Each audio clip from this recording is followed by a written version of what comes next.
Na segunda-feira, dia 31 de julho, a governadora do estado de Pernambuco, Raquel Lira, do PSDB, lançou o programa de segurança pública do seu governo, intitulado Juntos pela Segurança.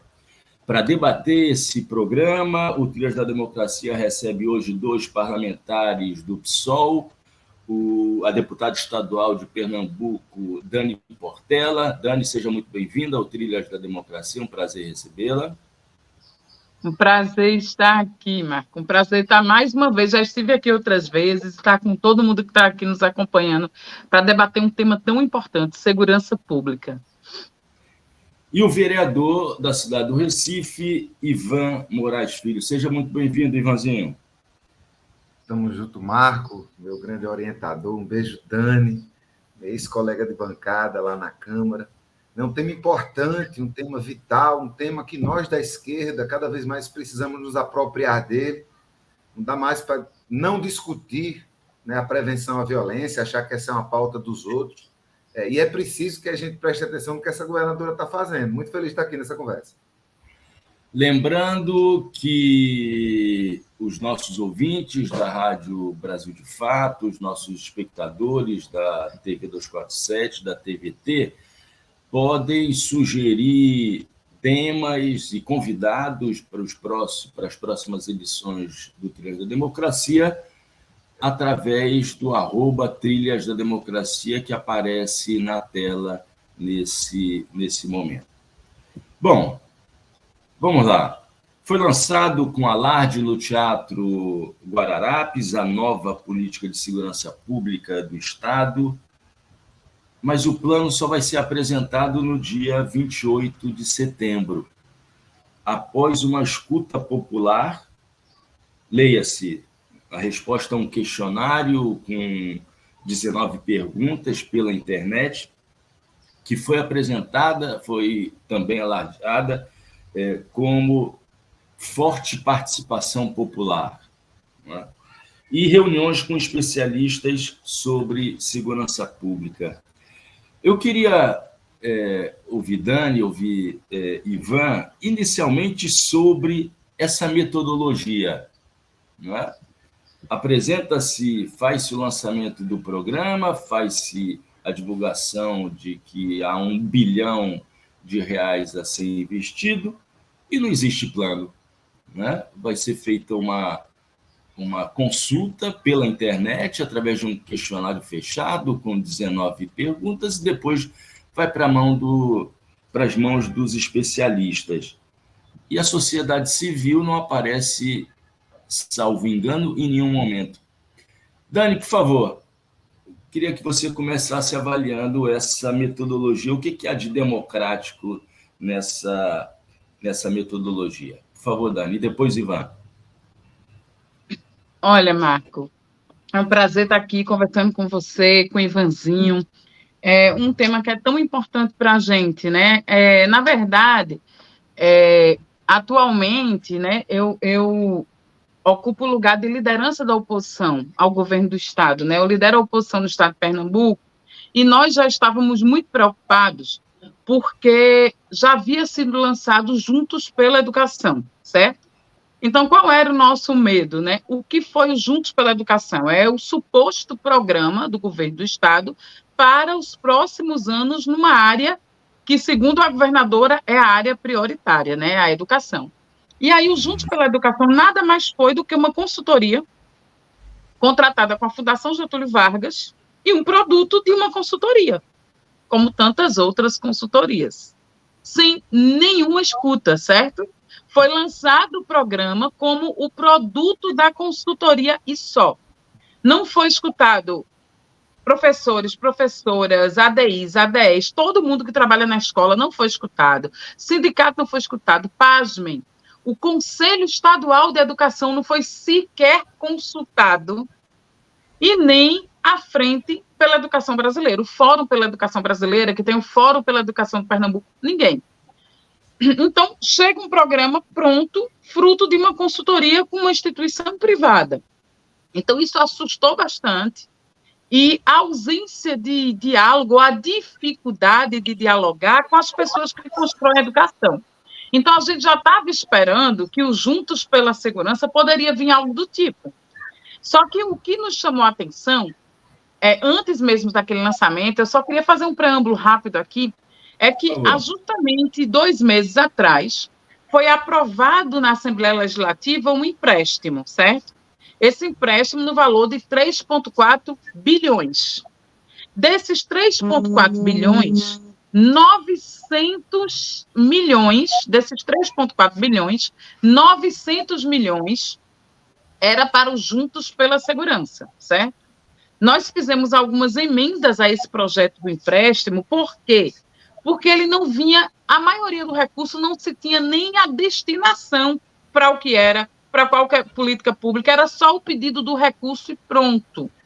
Um percentual menor para um programa de saneamento e 900 milhões para o Juntos pela Segurança. Então, quer dizer, captou recurso para um programa que sequer existia, que sequer tinha saído do papel, mas já tem o dinheiro está aí garantido, certo? Passado isso, se criou uma data para o lançamento do Juntos pela Segurança. E essa data foi sendo adiada. Era para ter sido lançado, foi anunciado em abril, foi anunciado em maio, chegou junho. Então, acho que julho, depois que anunciou em cadeia nacional no Roda Viva, chegou o limite para o lançamento. E, para mim, foi para dar uma resposta ao limite. Então, como você disse, foi um evento de massa. Vale salientar, assim, me impressionou que eu nunca vi tanta polícia junta na minha vida num lugar só, mas eu soube depois que os policiais, os PMs, eles foram convocados. Então, eles tinham a obrigação de estar lá, né? Lotando o centro de convenções. A governadora foi recebida com alguns protestos da polícia científica, certo? E com protestos da Polícia Civil, ali na entrada. Quando chega naquele auditório lotado, para nossa surpresa, a apresentação era para dizer que o plano ele não existia ainda. Foram 7 meses, que teria dado tempo de fazer uma escuta muito mais profunda, com uma participação muito mais ampliada, mais diversa, escutando os diversos setores que atuam na área da segurança pública, mas não. Esperou 7 meses para anunciar no lançamento, o próximo lançamento. Se apresentou um PowerPoint muito superficial, com metas gerais, mas metas sem o plano de ação, sem as ações específicas, sem detalhamento. Como é que você apresenta um plano para a segurança e esse plano não tem? Pronto, a meta é reduzir crime letal. A meta é em tantos por cento. Nas cidades, nós somos em Pernambuco, um dos estados que tem os maiores índices de violência. Tem a cidade de Cabo Santo Agostinho, vários municípios aqui que têm índices alarmantes, mas nenhuma meta específica. Foi a apresentação de um produto geral. Depois, a secretária de Defesa Social fez uma fala de 1 hora de duração, apresentando o que foi feito nesses meses, com algumas coisas que viraram memes, tipo, adquirimos cachorros, não sei quantos cavalos para a PM, e isso causou um certo desconforto, porque não foi apresentado nada concreto, um plano muito generalista, e no que tange a participação popular, ela não está prevista, é uma participação relâmpago. Em 60 dias você vai ouvir todo mundo, escutar essas propostas, reduzir e apresentar um plano. Quer dizer, vai passar quase 1 ano do primeiro ano de governo com recurso destinado desde abril, sem ter um plano concreto na prática, e isso é muito preocupante. Assim. Eu saí do comentário geral na Assembleia Legislativa, inclusive dos deputados da base, que vergonha eu passei naquele lançamento. Passaram 7 meses para mostrar que não tinham nada para mostrar numa coisa tão importante como segurança pública num estado como Pernambuco, com a maioria da sua juventude pobre, negra, periférica, ou morrendo ou sendo encarcerada, que não é diferente da realidade de outros lugares do país. Então, nós lamentamos, mas vamos decidir.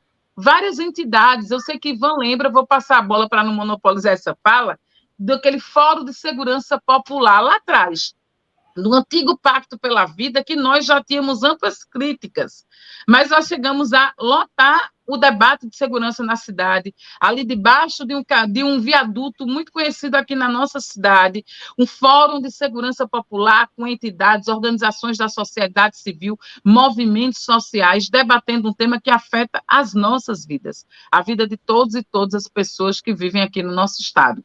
Então, precisamos incidir sobre esse plano, mas eu não tenho muita expectativa que vem grande coisa daí, infelizmente.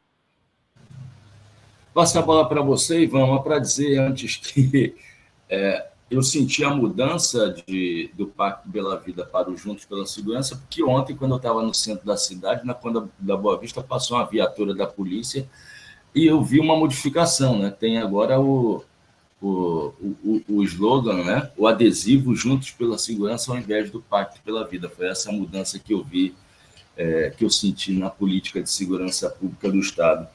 Mas, Ivan, eu queria te ouvir e insistir nessa questão metodológica, né? Vou usar um termo que foi cunhado, foi utilizado pelo professor Flávio Breiner numa polêmica travada no mês passado, né? De digitocracia, né? Seria uma expressão da digitocracia essa consulta através de um questionário fechado na internet, com 19 perguntas, substituindo trabalhos democráticos de discussão em plenárias, em audiências, etc., Ivan? É um simulacro da participação. Na verdade, enfim, eu reitero tudo que Dani fala e acrescento. Isso não é uma novidade.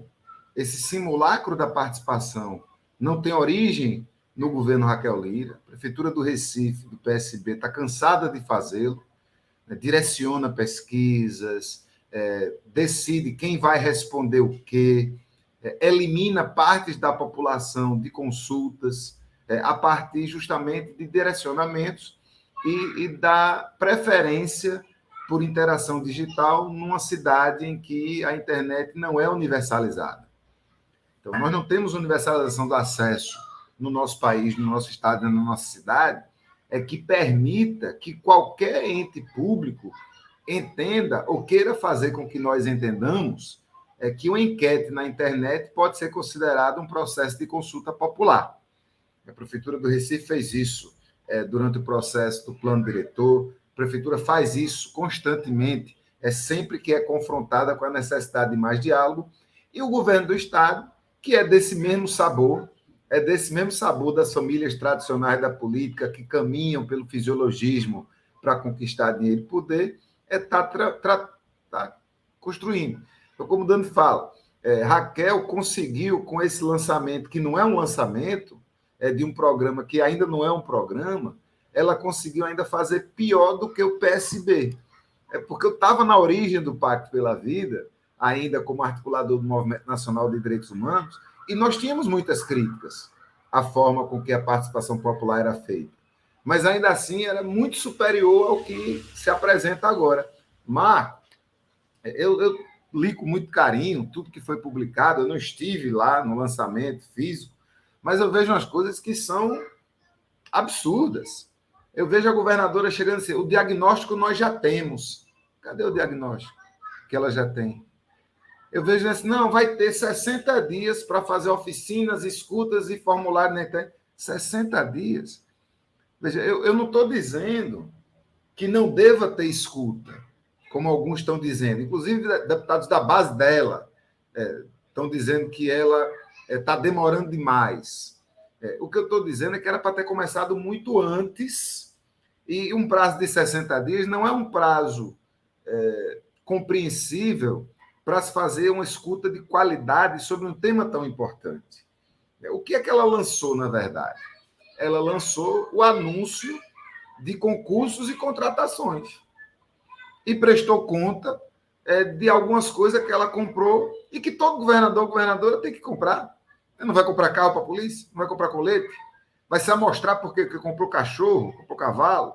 Não faz sentido. O que é que muda na prática, além, como você coloca, Marco, da diferença do nome, Juntos pela Segurança ou Pacto pela Vida? O que é que muda de verdade? O Pacto pela Vida tem uma retórica de dizer que pela primeira vez foi construído em Pernambuco um plano sobre segurança. É verdade. O Pacto pela Vida tinha uma retórica de que pela primeira vez as ações sobre segurança não se limitavam à Secretaria de Defesa Social, o que é verdade. E nós criticávamos que, embora o Pacto pela Vida tivesse essa retórica da prevenção, o recurso do Pacto pela Vida, lá de Eduardo Campos, ele era concentrado no aparelho coercitivo, ele já era concentrado na polícia. O que é que muda do que já era ruim? O Pacto pela Vida não era bom.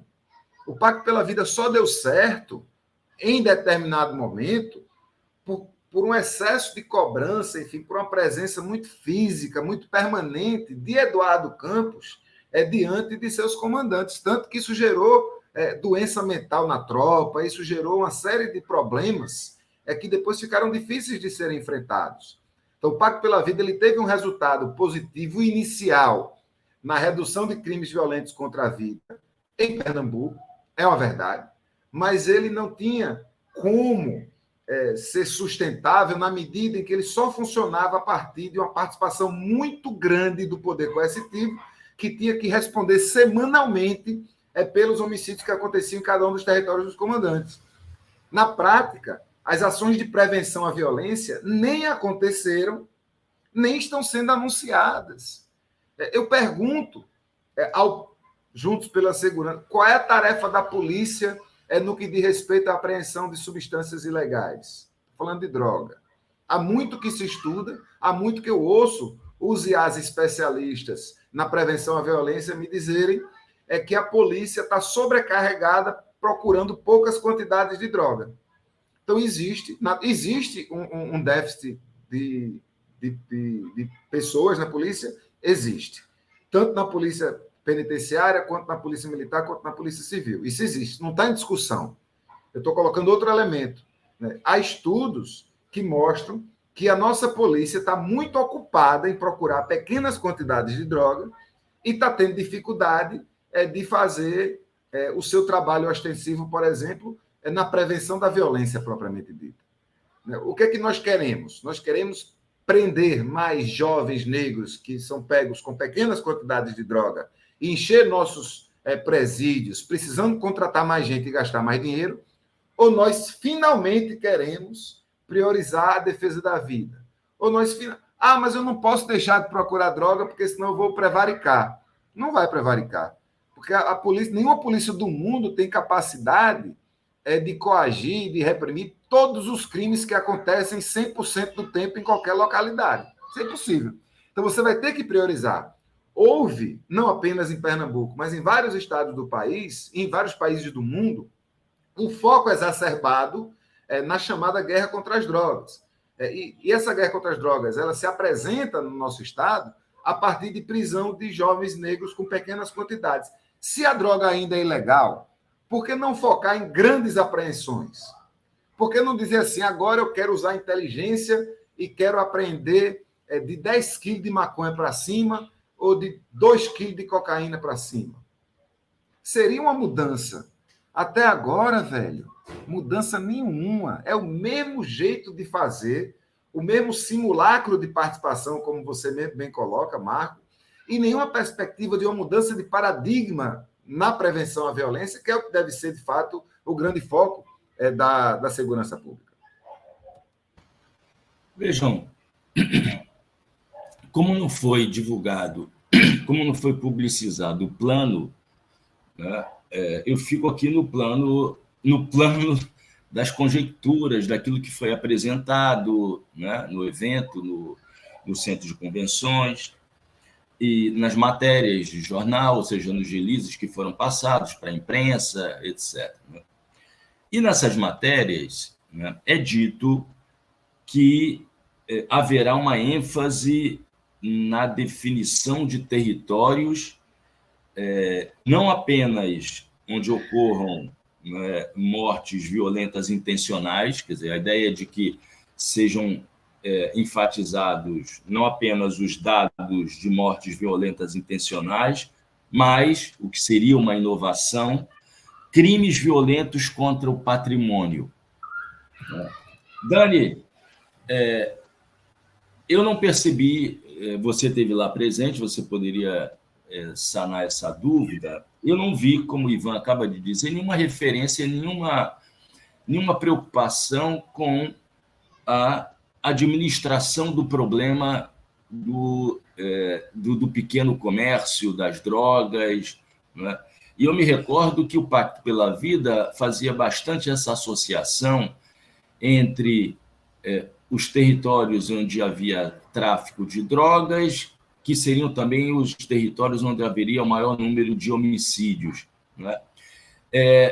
Pelo que você assistiu na apresentação do programa, né, o Juntos pela Segurança, o que representa essa ênfase nos territórios com crimes violentos contra o patrimônio, e o que representa também essa não ênfase, esse não comentário, esse esquecimento do tratamento da questão das drogas? Por favor, Dani.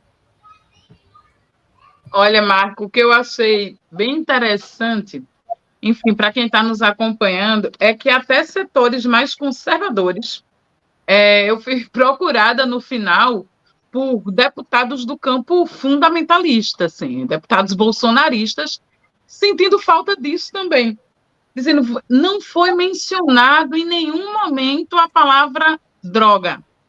Claro que eles falaram esperando essa menção numa perspectiva de um aumento punitivista, certo? Uma perspectiva diferente da que nós estamos abordando aqui. Mas até esses deputados de base bolsonarista sentiram falta disso no programa. Não se foi falado hora nenhuma. Na verdade, foi apresentado com muita superficialidade. Só que ninguém esquece um tema central.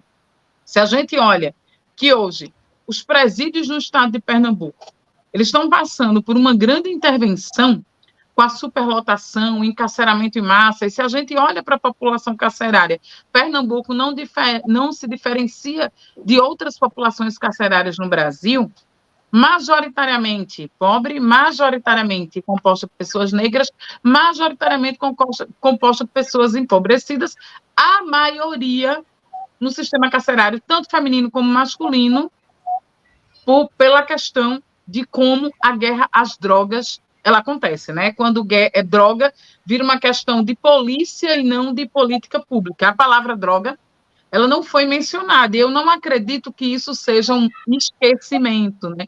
Lembrando um pouco de um autor que eu gosto muito, que é Paul Ricoeur, de um livro quando ele fala história, memória e esquecimento. Ele diz história não é só aquilo que a gente quer contar, que a gente quer narrar e que a gente quer lembrar ou que seja lembrado. História é também aquilo que a gente quer esquecer, ou que a gente não quer lembrar, ou não quer trazer ali à luz, não quer trazer à tona esse tema. Eu sinto que isso é um tema que esse programa ele ainda não se definiu como vai tratar. Eu estranhei também, Marco, eu estava lá, sabe, Ivan, uma coisa que me estranhou. Você escolhe a quem você vai dar falas, né, num evento como esse. E falaram, né, o secretário executivo, a secretária de Defesa Social, por fim, a própria governadora, mas fora ela escolheram duas falas. Uma do Coronel Meira, que foi ovacionado pelo público que lotava aquele teatro composto majoritariamente pela Polícia Militar, e você pega o Coronel Meira para fazer o anúncio do plano de segurança do governo do estado de Pernambuco, né? Coronel Meira, para quem não conhece, né, foi um representante clássico do bolsonarismo aqui, eleito deputado federal, e os deputados federais daqui foram eleitos, os bolsonaristas, com um número expressivo de votos. Coronel Meira é conhecido da gente por a época que estava aqui na ativa, reprimir duramente as manifestações, o nome surge para a gente lá naquelas manifestações de 2013, agressão com estudantes, enfim, desse endurecimento do braço do Estado nas manifestações. Gente, desculpa que o celular pulou do suporte aqui. Quando eu parar de falar, até eu levei um susto. Quando eu parei todo com o celular na mão, quando eu parar de falar, aí eu boto no suporte de novo. Mas veja, o Coronel Meira, ele fez a fala de apresentação final desse lançamento e junto com o Coronel Meira, Mendonça Filho.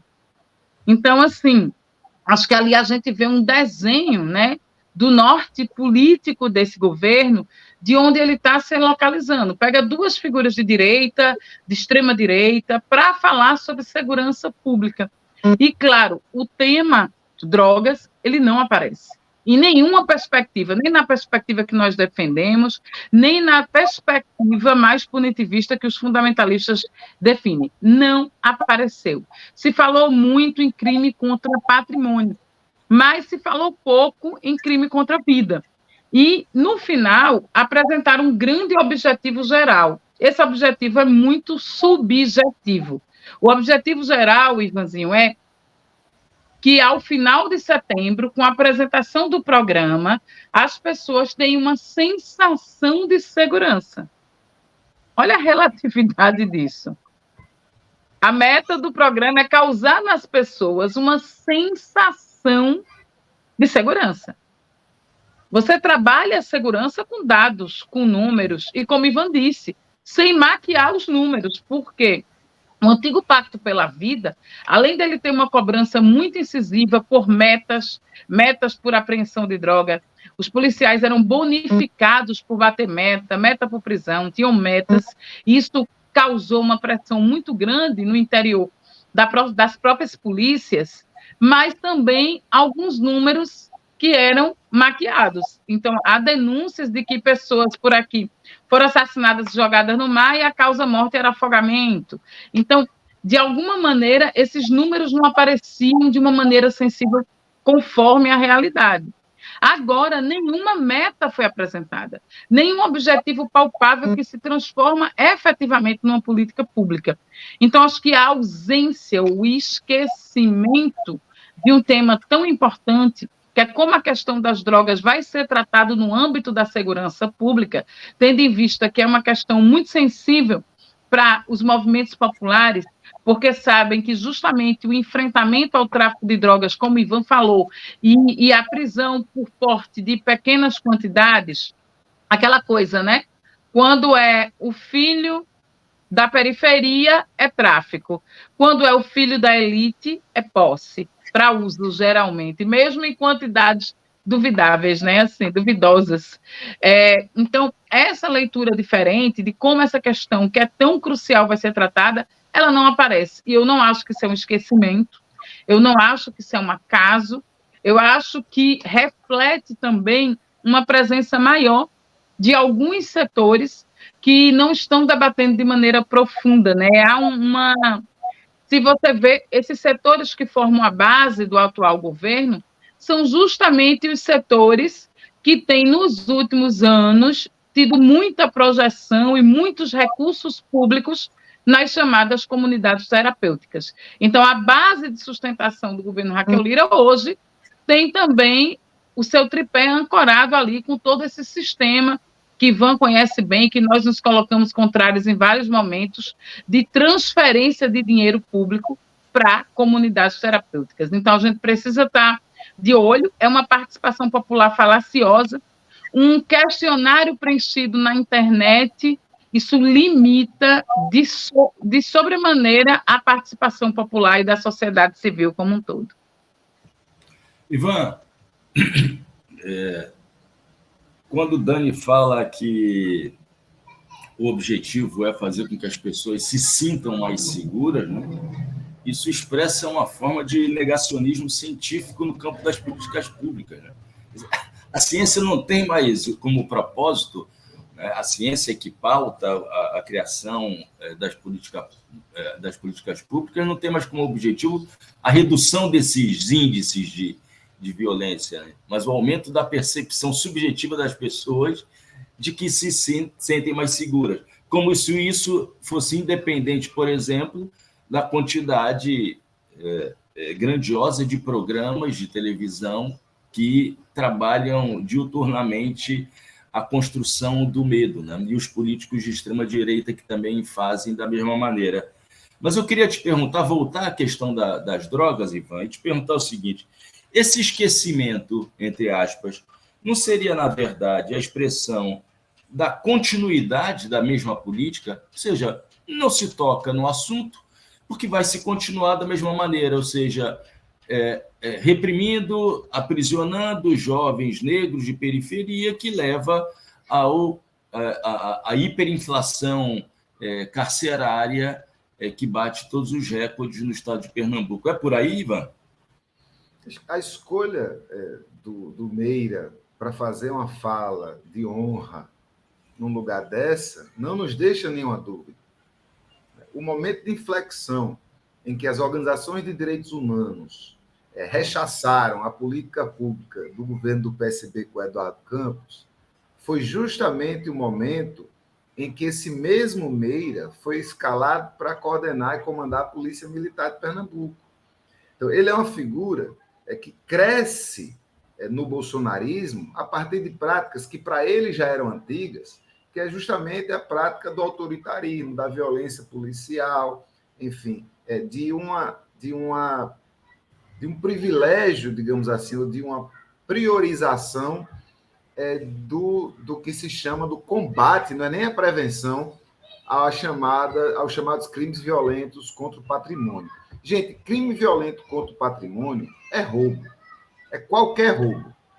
Arrombar o teu carro é um crime violento contra o patrimônio. O que não for furto, que pegar escondido sem mexer em nada, é crime violento contra o patrimônio. Latrocínio, que é quando matam, que é um crime que é pouco cometido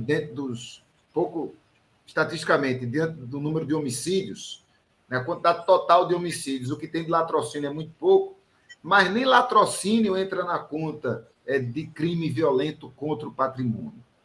Então, existe um entendimento, especialmente da elite, de que política de segurança pública é evitar que a classe média seja roubada.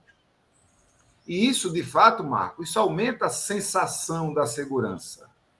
As pessoas não querem ter informação como estão tendo agora. Isso está acontecendo muito. Eu não estou dizendo que não tem que prevenir isso.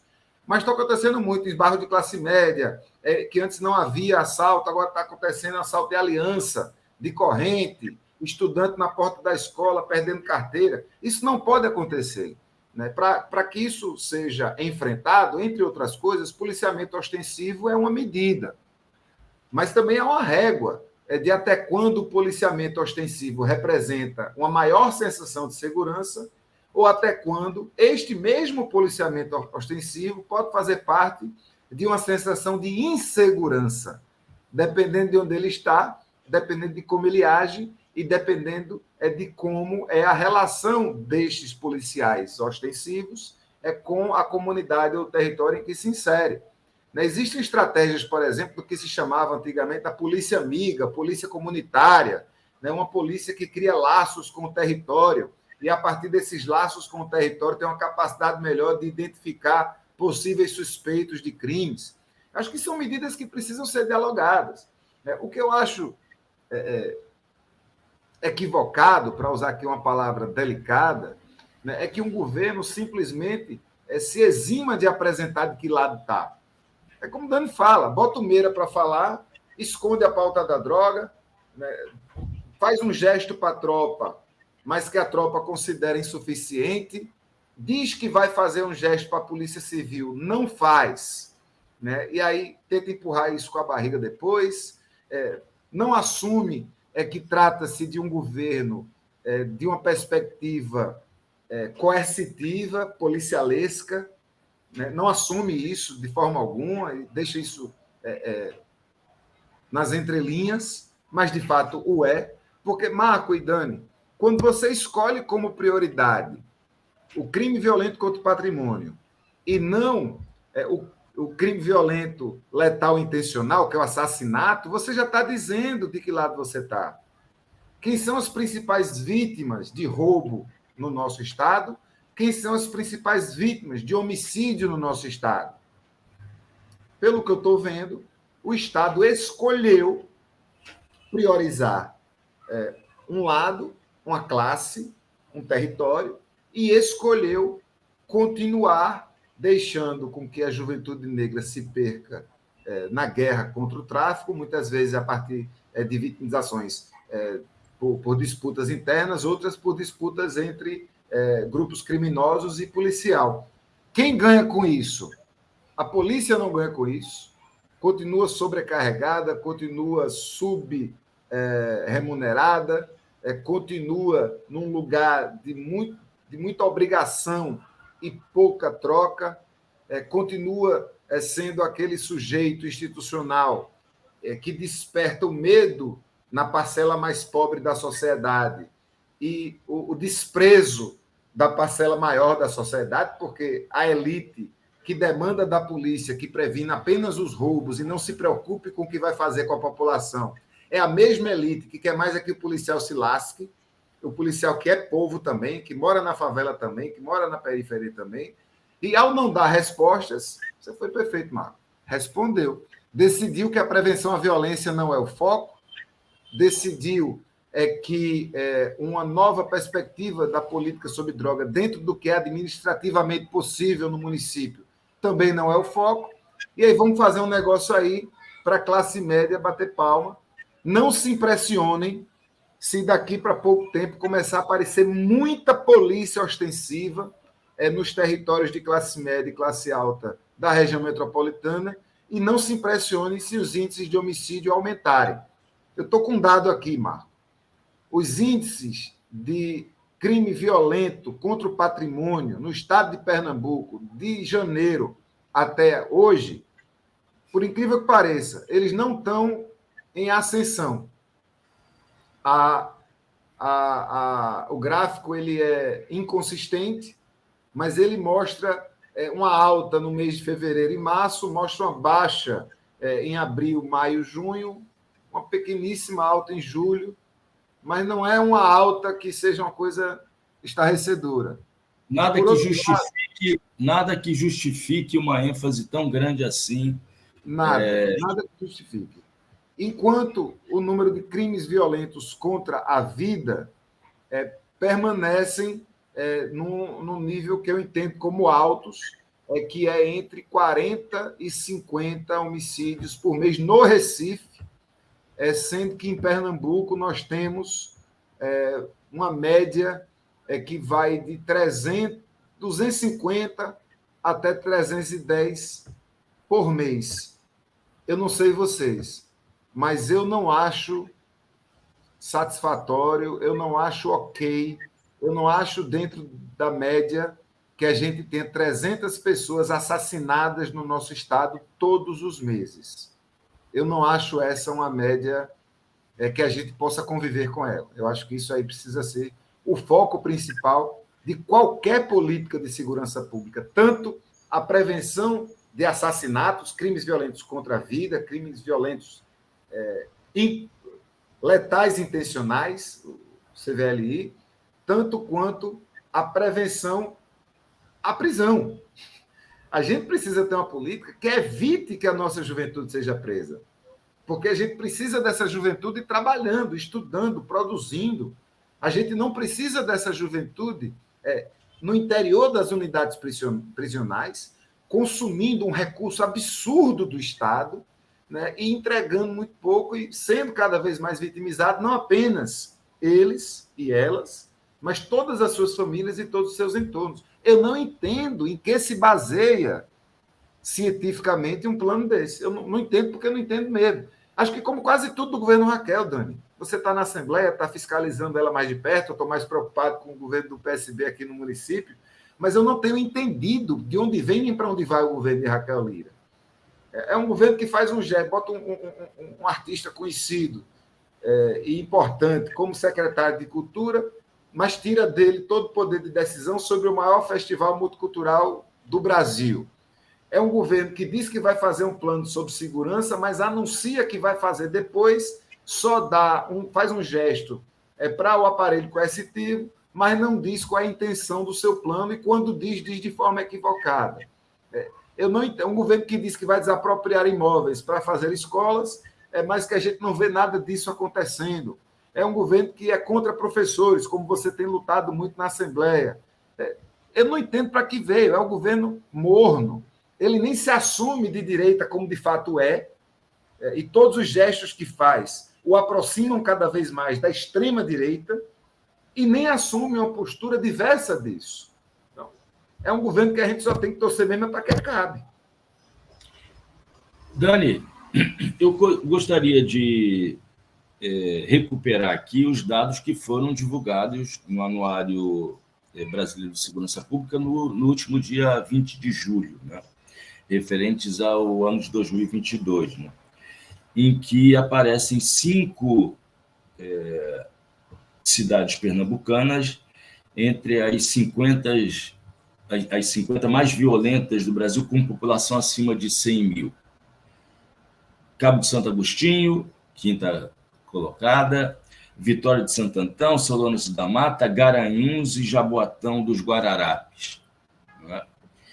E, para além disso, né, o outro dado que foi chocante, né, referente aos estupros cometidos no Brasil. Aquela média horrenda de cerca de 205 estupros por dia, evidentemente subnotificados, né? Estima-se que apenas entre 5% e 10% dos casos de estupros sejam realmente registrados. Qual foi a ênfase dada à violência contra as mulheres, que é uma violência que, como como demonstraram os dados do anuário, é uma violência que é praticada decisivamente dentro do ambiente doméstico? Isso foi tocado de alguma maneira na apresentação? Quer dizer, esse governo é um governo cuja governadora é mulher e a vice-governadora também mulher. Na apresentação do plano foi dada devida ênfase à violência contra a mulher e ao feminicídio que disparou no Brasil? Olha, Marco, antes de eu entrar diretamente na tua resposta, só queria fazer um comentário dialogando com a resposta anterior do vereador Ivan Moraes, que é o seguinte: quando Ivan fala que a gente não quer a nossa juventude dentro do sistema carcerário, né? Eu lembro que em 2018, quando, à época, eu fui candidata a governadora pelo PSOL, num dos debates sobre esse tema segurança pública, a maioria das propostas vindas dos demais candidatos era aumentar o número de efetivo, aumentar o número de armamento, aumentar o número de presídios. Tinha propostas de descentralização dos presídios para os presos ficarem mais próximos das famílias, nos territórios, enfim, e de fazer os presos trabalharem e se custearem. Havia muitas propostas nesse sentido punitivista mesmo e nesse sentido de encarceramento. E aí eu lembro que uma coisa me tocou muito, que assistindo esse debate, tinha um grupo de mães, vários grupos de mães se organizam no país, e mães que perderam seu filho para a violência, em geral, a violência policial, né? E esse era o grupo de mães daqui da cidade de Olinda, de Peixinhos, que estavam lá assistindo aquele debate, pedindo justiça, né, pela morte dos seus filhos. E aí eu lembro de fazer um questionamento, né, de fazer uma comparação do custo de um aluno numa escola de tempo integral e do custo de uma pessoa presa dentro do sistema carcerário. E aí é uma coisa que choca. Uma pessoa presa custa 4 vezes mais para o Estado do que um aluno numa escola integral de referência, né? E aí eu fiz aquela pergunta para aquelas mães, assim, foi um momento muito emocionante. Será que essas mães, elas querem os seus filhos no banco dos réus ou no banco da escola? Então, assim, se a gente não pensar segurança pública invertendo a lógica, a gente não vai ter um programa que, de fato, enfrente a questão da violência justamente ali onde ela se alicerça, que é justamente nas amplas e grandes desigualdades sociais. Você tocou num tema que eu tinha até feito umas anotações aqui para colocar, que é um tema muito sensível, né, que é justamente a violência contra as mulheres, não só a violência doméstica no âmbito familiar, no âmbito da Lei Maria da Penha, mas uma violência mais ampla. A gente vem assistindo nos últimos anos no país, né? O Brasil é o 5º país mais violento do mundo. Sempre que eu digo esse dado, ele me choca, né? Porque é isso, eu sou mãe de uma menina, anunciei ontem que estou grávida de um menino, mas veja, isso faz com que eu sempre, como mãe de menina, Ivan também é pai de menina, e sempre me choca quando eu digo que de cada 5 mulheres no nosso país, e as estatísticas mostram isso, 3 vão sofrer alguma violência ao longo da sua vida por ser mulher. De cada 5, 3. seja violência física, seja violência sexual, seja violência psicológica por parte de companheiro ou parceiro, ou violências piores, né, que tentam contra a sua própria vida, ameaças e até feminicídios. Então, esses números são estarrecedores.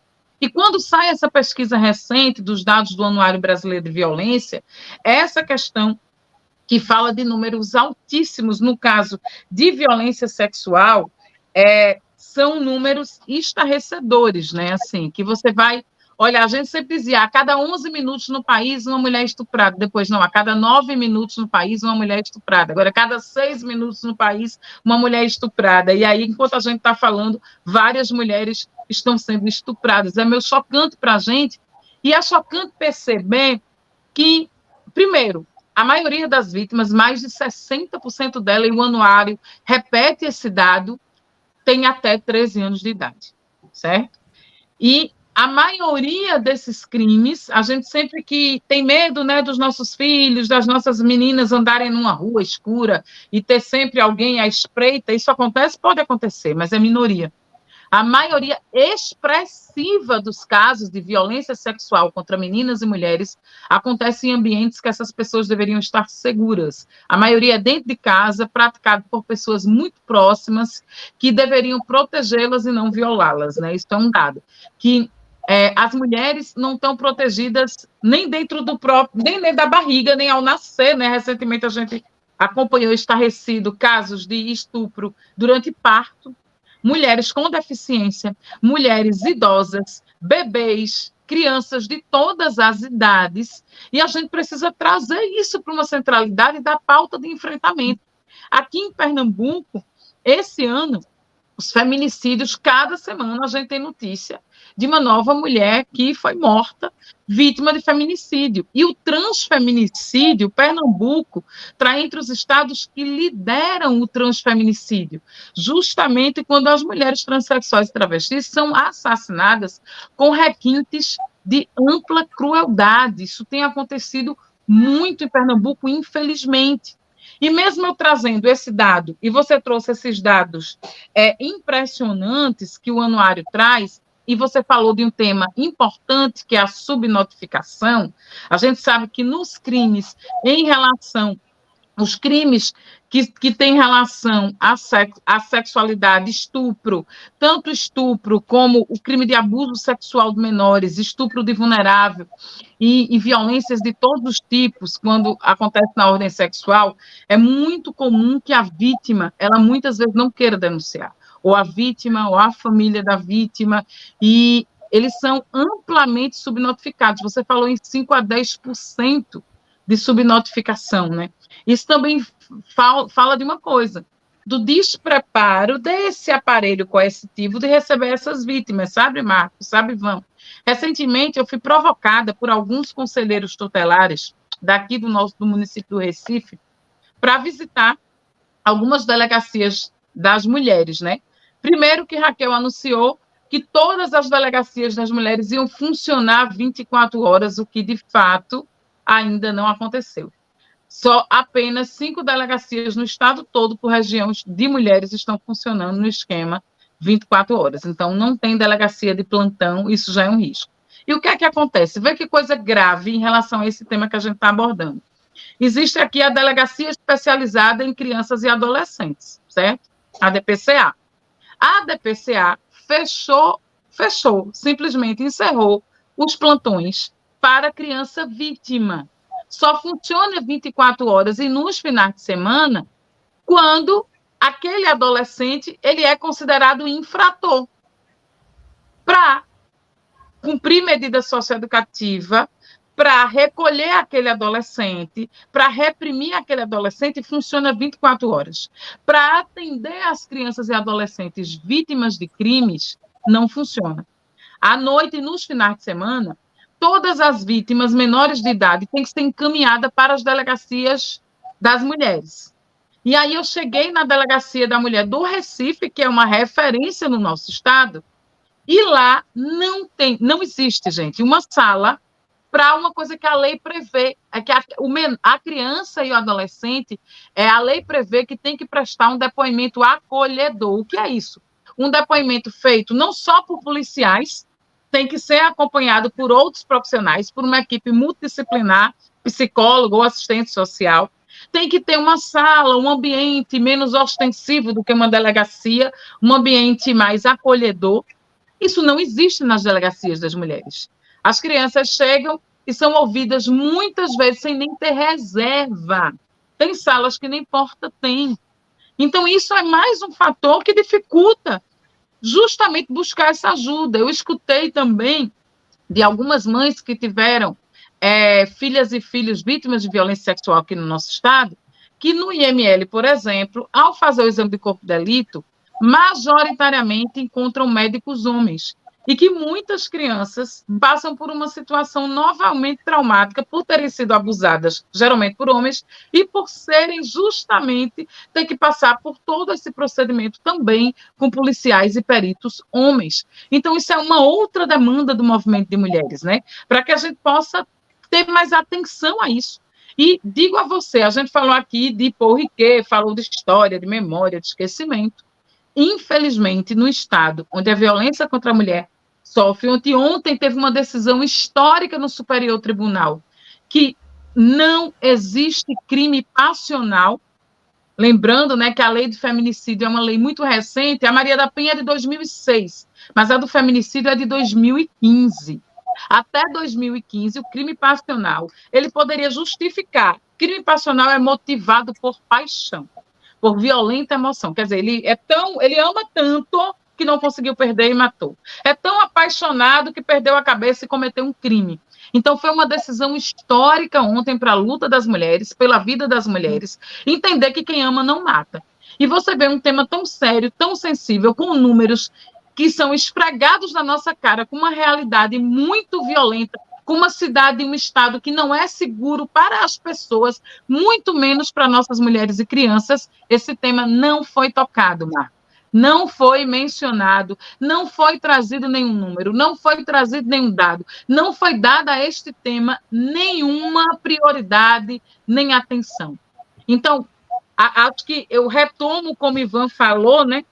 Justamente, acho que uma frase que foi sua, que é justamente, né, o que não se, na verdade, ao não dar respostas, ao não lembrar, não é que esqueceu, é que realmente não quis trazer à tona, não quis falar.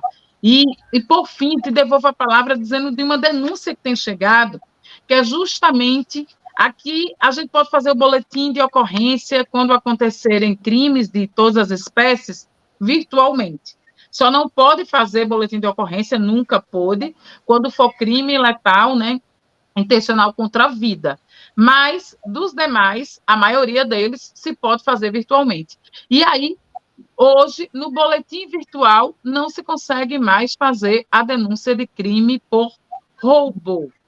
Então, assim, isso força as pessoas a procurarem uma delegacia de polícia para fazerem presencialmente um boletim de ocorrência, o que aumenta a subnotificação. As pessoas não vão porque chegam na delegacia lotada. Roubo ou furto não é prioridade, tem inúmeras outras prioridades, e você fica ali esperando por horas, e talvez nem consiga fazer a sua ocorrência, registrar a sua ocorrência. Então, assim, a gente viu nesse primeiro semestre, dos 7 meses de Raquel, um esforço muito grande de mostrar a que veio, mas em 7 meses, esse governo não mostrou absolutamente nada. Tem muito outdoor pela cidade dizendo, o novo governo começou. Você já sente a diferença? Eu, particularmente, não sinto nenhuma diferença, e se existir, se é possível, ainda para pior. Ivan, faltam 5 minutos para terminar essa edição, e eu queria que você finalizasse esse Trilhas da Democracia dizendo qual é a alternativa.